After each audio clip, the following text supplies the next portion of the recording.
The Vietnam War has been the subject of numerous motion pictures.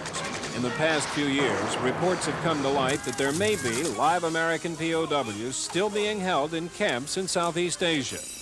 This is the subject of a new major motion picture starring Sylvester Stallone, Rambo, First Blood 2.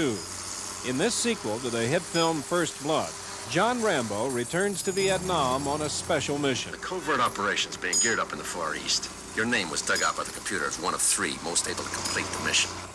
Mission? Recon for POWs in Nam. You interested? Yeah. I hope to establish a character that can represent a certain section of the American consciousness and through the entertainment also be educational. To create that character, Stallone, his cast and crew, embarked on one of the most physically demanding war films ever undertaken.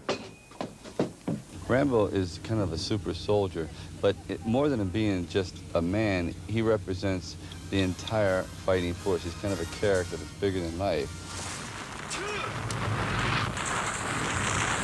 Making this exciting action adventure took the filmmakers not to Southeast Asia, but to the untamed jungles of Mexico, where director George Cosmatos set out to create an air of realism.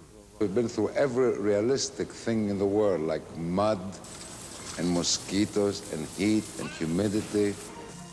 Working long days under the unmerciful tropical sun, the mercury often climbed over 120 degrees. Added to the heat are the difficulties of filming fight scenes that are not on solid ground. Floating, along with the actors and props, are the cameras and crew, makeup for the stars and extras, as well as the special effects team. Action!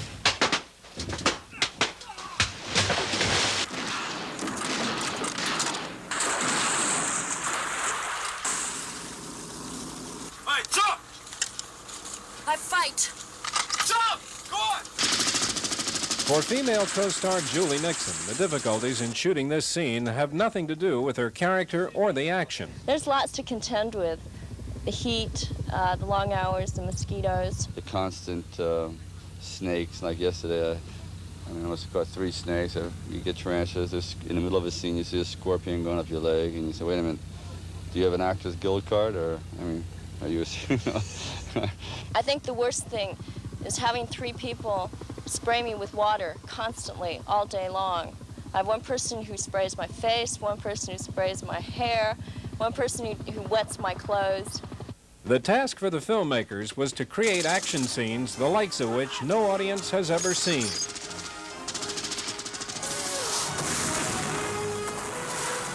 In addition to starring, Stallone also wrote the script for Rambo. His insistence that the picture be packed with action has put unparalleled physical demands on his endurance. Co-star Richard Crenna. I think the man is nuts because he's given himself things to do in this picture that nobody should ask of themselves.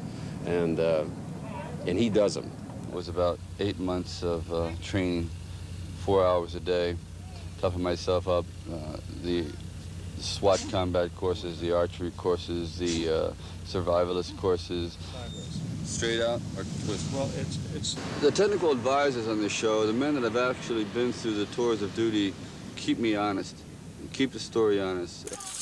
Because the character of Rambo is a weapons expert, Stallone had to become proficient with a bow and arrow. Stunt coordinator Diamond Farnsworth. When we first started the show, he called me over to show me how good he was with it. And I just thought, well, let's see what he can do. And he was damn good. Yeah!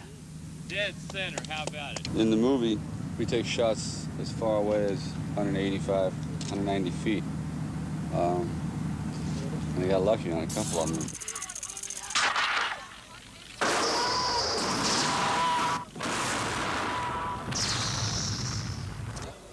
Some scenes are so complex, they just have to be right the first time. When Rambo destroys a command center, there'll be no chance for a second take. The gun Stallone carries is only firing blanks. Small explosive charges were wired into the set and were controlled by special effects expert Tom Fisher. It took about 3 or 4 hours to set it up, maybe 200 bullet hits. We have to hide all the wires, try and save some of the machines, and make sure that we don't hurt anybody.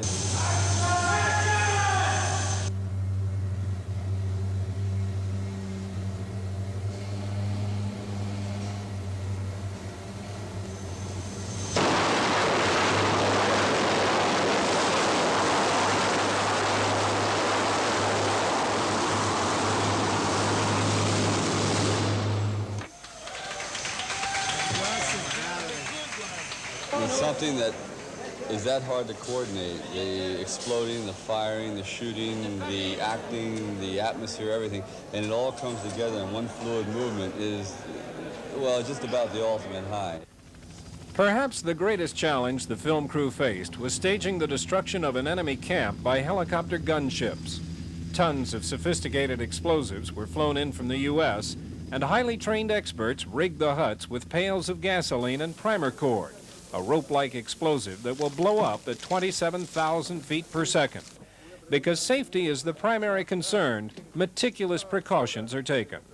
I always ask them how safe the camera should be. The special effects man tells me how far away the camera should be, and then I add another extra to be in the safety region.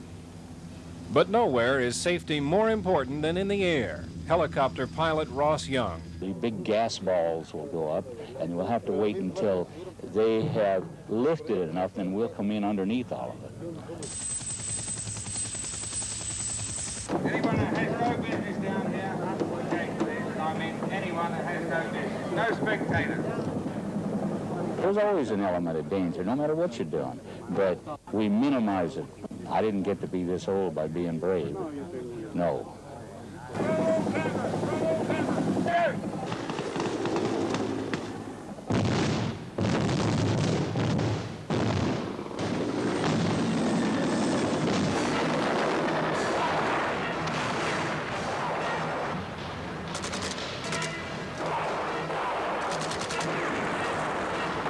The effects are incredible.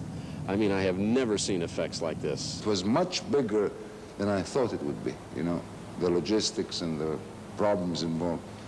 I thought the first one was difficult, but the first one was almost Alice in Wonderland compared to this place.